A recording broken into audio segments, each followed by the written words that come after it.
Good morning, I'm Kofi Mensah and this is chale.news. August 14th and we have a lot to get through. Public money sent to scholars' families in the UK. We're talking £8,160 each per month. The Black Queens are asking for their money before Thursday's Do or Die playoff. And Ghana's galamsey fight, 1 year after that deadly crash. The verdict is not good. Let's start with this one, because the numbers are staggering. Ghana's UK and Ireland High Commissioner is alleging that spouses and children of Scholarship Secretariat beneficiaries were each receiving £8,160 a month from public funds. On top of that, visa costs and other expenses brought each family's total to around £90,000. She's pointing at the former registrar and calling on the NIB to investigate and recover the money.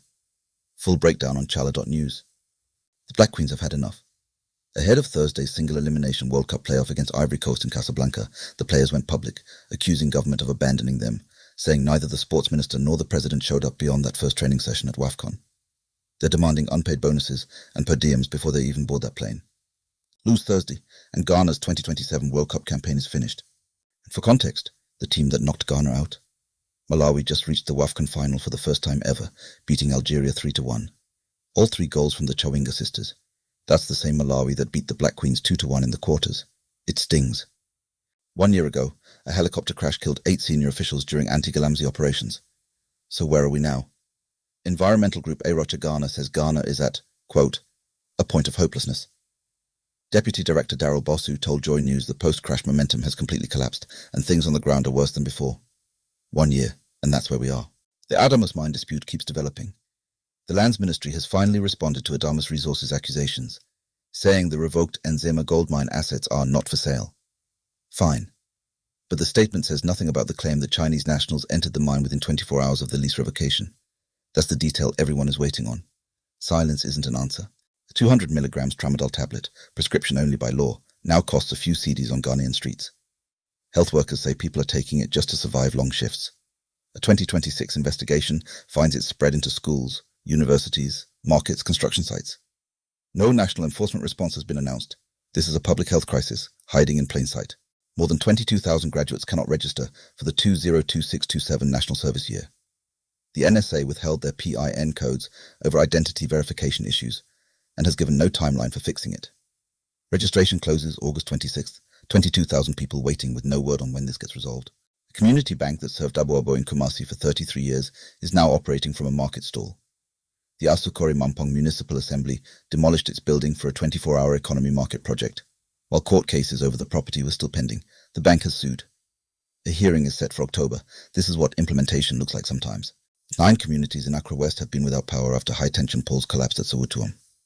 ECG has given no fixed date, no timeline. 9 communities in the dark, waiting. New ILAPI research out of Tima. Only 28% of Ghanaian microbusinesses ever grow into medium-scale enterprises, and that journey takes up to 12 years. Overlapping permits, opaque procedures, capital shortages.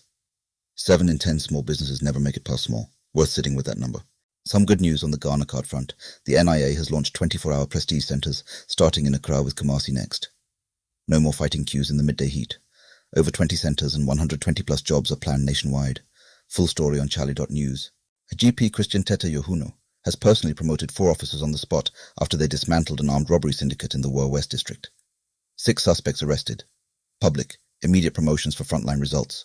That's a rare signal from the Ghana Police Service. Credit where it's due. NPP's Western North Chairman Benjamin Armour has stepped aside ahead of Saturday's regional executive elections, throwing his support behind McDaniel's Nyame. The party's first major internal vote since the 2024 loss. The rebuild continues. We've lost another Ghanaian. Juliana Bubune Titiati Tsikata, first runner-up at Ghana's Most Beautiful 2013, representing the Volta region, has died after battling cancer. Her family asks for prayers, funeral arrangements to be announced. Rest well. Finally, from mid-September, Spotify will badge AI-generated artist profiles and pull them out of algorithmic recommendations like Discover Weekly. For Ghanaian acts like Stonebwoy and Black Sheriff, whose global reach runs heavily through that algorithm, this matters. Real artists, real stakes. That's your August 14th morning. A lot moving. Head to chale.news for the full reporting on every story we covered. Stay informed, Chale.